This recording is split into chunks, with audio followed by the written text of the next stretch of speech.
Welcome back, students. Today we are going to see a topic called controlled access protocol.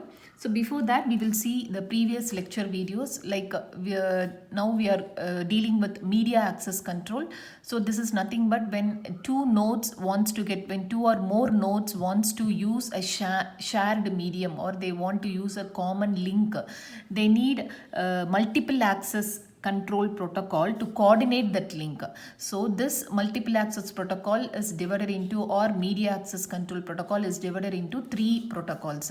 So one is random access protocol, second is controlled access, and third one is channelization protocol. So in the previous lecture we have already discussed on random access protocol. Now we are going to deal it on controlled access protocol today. Okay, the controlled access protocol is nothing but, that is like, here the stations have to consult with one another. Before sending the data, they need to consult. In random access, there is no control. So whenever they have data, they can send the data through the common medium. But here, so before sending the data, a station has to get authorized by the another station. That is called controlled access. So we can say a station cannot send unless it has authorized by other station. So what do you mean by this controlled access? It is nothing but whenever you want to send the data, it has to get authorized from the other station. Then only it can able to send the data. So those type, it is called as controlled access. So we have three controlled access methods. One is reservation method, second one is polling method, and third one is token passing method. First we will see reservation method. So first method we are going to see is reservation method. In the reservation method, so the station needs to make the reservation. Station needs to make a reservation before sending the data. So we will see this example. So this is a definition for this reservation method. So whenever it wants to send the data, it has to make a reservation. For example, if you are going to in a train, so what we'll do before entering it, before we need to make a reservation for us, then only we'll go and go on the train. Likewise, we need to make a reservation, or otherwise if you are going in a flight also, we'll book the tickets, then afterwards we'll go on the flight or train. So likewise over here, it is a reservation method. Here the time is divided into so many intervals. So if you see, there is a reservation frame before this data frame. There will be a reservation frame before this data frame. So what happens is, if there are n stations, so if there are n stations in the system, in the network, n stations means there will be n mini slots, n reservation mini slots will be there. N reservation mini slots will be there. Okay. So what happens is, in this example, we have considered there are 5 stations. So there are 5 stations in this network. So each station, before sending the data, they need to make the reservation. So here, if that is like, this is the reservation, this frame is called as reservation frame. Okay. So in this, if you see this, so you have mini slots for 1, 2, 3. So since we have 5 stations, so they have given 5 mini slots. So if the station 1 wants to send first, it has to give 1 over here, and station 2 don't want to send in this particular time, so it is sending 0. So then station 3, it wants to send data, so it is mentioning, it is reserving its slot 1. And 4 also wants to send, so it is reserving as 1. 5 does not want to occupy the slot, so it is sending 0. So it is not reserving, so it is 0 over here. So when it is reserved, when all the stations have reserved for the particular time, so what happens is, first the data frame, this 1 has been given, so data for the station 1 will be sent. Next is data for the, since 0 is for the station 2 and station 3 has given 1, so what happens is, then we will send the data for the station 3. Next we will send the data for the station 4. The next time what we'll do is again we'll have a reservation slot. In the reservation slot only station 1 wants to send, other station don't want to send the data, so only station 1 is sending the data, so we are sending the data station 1.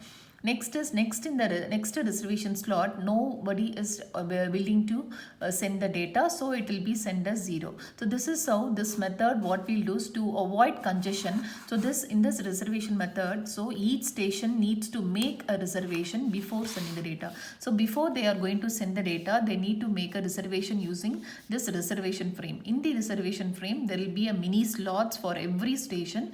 So whenever a station wants to send, it has to put 1. Otherwise it has to put 0. So based on this, the data according to the station will be sent. Okay, this method is called as reservation method. So the next method, the second method in this controlled access protocol is polling method. In the polling method, there will be a station called primary station and you have a station called secondary stations. Primary, there will be one primary station and secondary station. So one device will be designated as primary station, other device there will be designated as secondary station. So this primary station is an initiator of a session. So whenever a data wants to be sent, only the primary station will initiate the session. Okay, so here it will use two functions called poll and other one is select function to do the data exchanges. To avoid collision, it will use two functions. One is poll function, the second one is select function.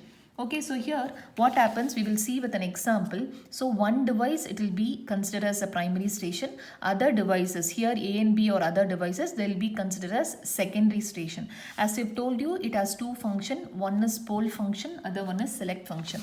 Okay, so here we will see first select function and then we will go for poll function. Okay, so here what happens is in this case primary station, if it wants to send data to station B, first it will use select frame. What is a select frame will contain? A select frame will contain the address of the recipient. So this primary station will send select frame to the concerned destination. Now the concerned destination, if it wants to accept the data, it will send an acknowledgement. After sending the acknowledgement, now the primary station can send the data to the destination. After sending the data, this secondary device called B can send the acknowledgement. So this is the use of select function. So whenever the primary device has to send the data to other devices, it has to use a function called select function. Okay, next is poll function. And next process is that when a primary station wants to receive, now it is free, it wants to receive the data from the secondary device. So what happens is that primary device, it uses a function called poll function. In this poll function, primary device will send a poll function or poll frame to the first secondary device called A. So it will ask whether you have any data to send to me. So here, since it has no data to be sent, so it will send a negative acknowledgement to the primary station now.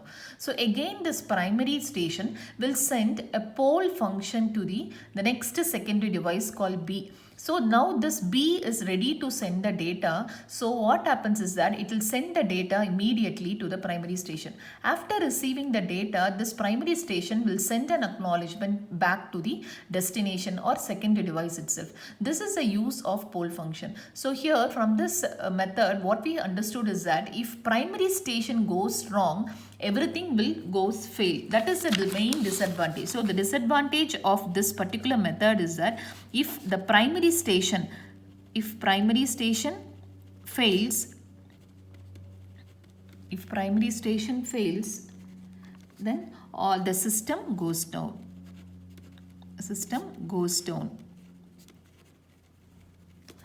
Okay, so this is the method called polling method. In polling method, there will be one device which is called as primary station, other device they are called as secondary stations. So primary device only can initiate the session. Whenever it has to send any frame to any other device, it has to use select function. It will select that particular destination. It will send select frame, and after which it will get acknowledgement. After that only it has to send the data. Whenever it is ready to receive the data from any of the secondary device, it has to use a function called poll function. So in this poll function, first it will go and ask for the station B, station A. If it is not ready to send, it will send with negative acknowledgement. Then again it will ask for the station B. Likewise it goes on. This method is called as polling method. The biggest advantage of this method is that if primary station if fails, everything will goes down and the system becomes fail. So this is the main drawback of this particular method. Next method we are going to see is token passing method. In the token passing method, all the stations they'll be arranged in a logical ring format. Okay, so all the stations in the network or they'll be organized in this logical ring format. So for every station if you take, there will be a predecessor and there will be a successor. There will be a predecessor and there will be a successor. So the predecessor is the one which is before the station, which is logically before this particular station. We call this station as predecessor, and the station which is after the current station in the ring, it is called as successor. So there will be two, for every station there will be a predecessor and there will be a successor. Okay, the current station is the one which is using the channel. Okay, so how we will discuss, how we will decide how it is using the channel is there will be a method called special packet called token. So this is a special packet that will be circulating through the ring. So whenever the station holds this token, they have a right to access the channel. So whenever the station is holding this token, they have an access to access the channel. They have the right to access the channel. This is how the token passing method will work. So what happens is that the token will be circulating along the ring. So whenever the token comes to this station, now this station 1 can send the data. Now the token will be passed to the next station. So this the station 2 can send the data now. So and again the token will be passed to the third station. So the third station can send the data. Likewise, a token will be circulated along the ring. Okay, so but the main disadvantage of this particular method is that if the token holding station itself goes wrong or goes fail, token holding station itself fails. Token holding station itself fails, then the token will get disappeared. So this is the disadvantage of this particular method. Okay, disadvantage. First we will see several scenarios or several methodologies how this token passing method works. There are 4 different topologies how this token passing method will work. The first topology is physical ring. The second one is dual ring. Third one is bus ring. And fourth is star ring. So first we will see the physical ring. In the physical ring, whenever the station, see here, you can see 4 stations which are connected in a logical ring format. So whenever a station 1 wants to send the data, it will hold the token, and after sending the data, it releases the token to the next successor.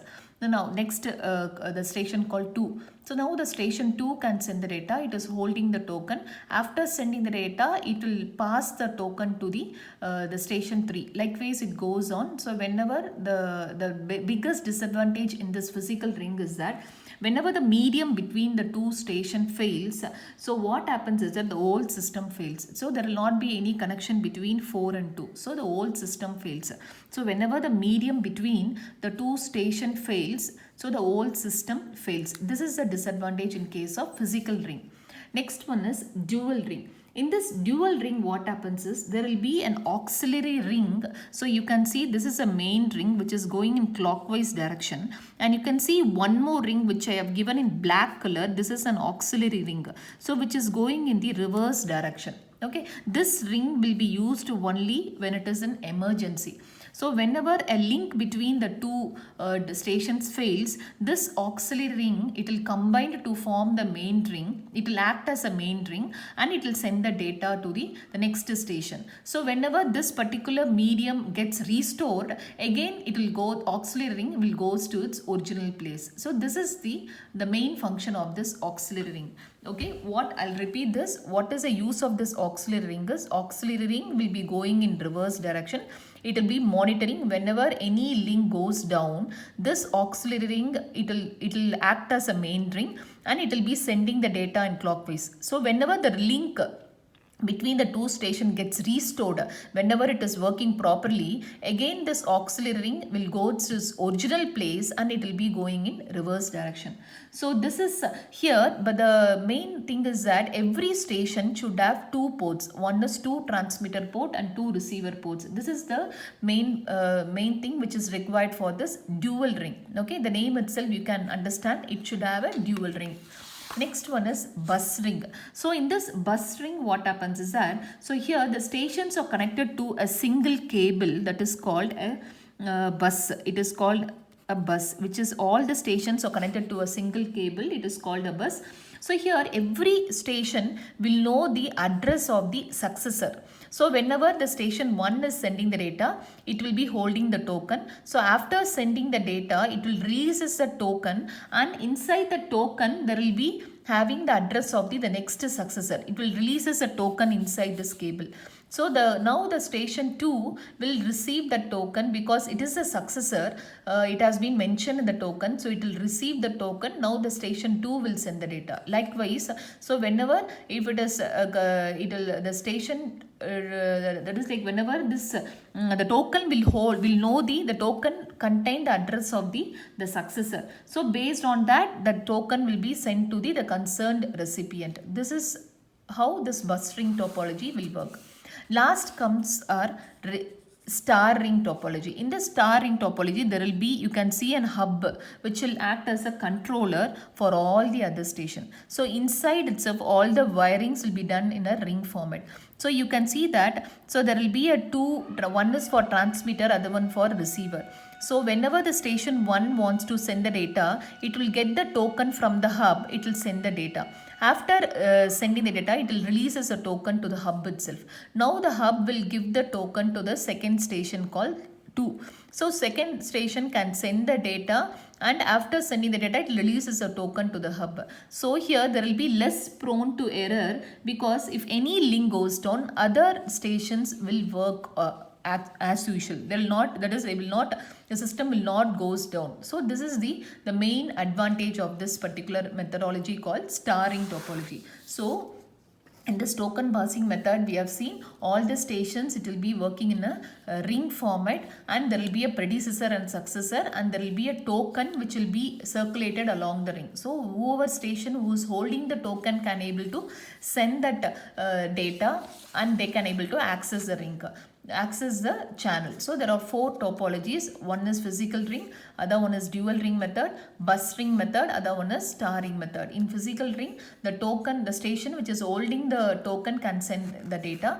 In dual ring, there will be 2 rings which will be going in opposite direction. In bus ring, there will be all the stations will be connected with the cable, and the station that is token will contain the successor. So address of the successor, it will be once the token is released. So now the station 2 can get the token and can send the data. In starring topology, all the stations are connected with a hub called connector, which is having which act as a controller for all the other stations. Okay, so in today's topic we have learned about controlled access protocol. So in controlled access protocol, we have learned on reservation method, polling method, and token passing method. In reservation method, they'll be having a reservation frame where they can able to reserve the slots. The second, in polling method, there will be a primary station and the other one is secondary station.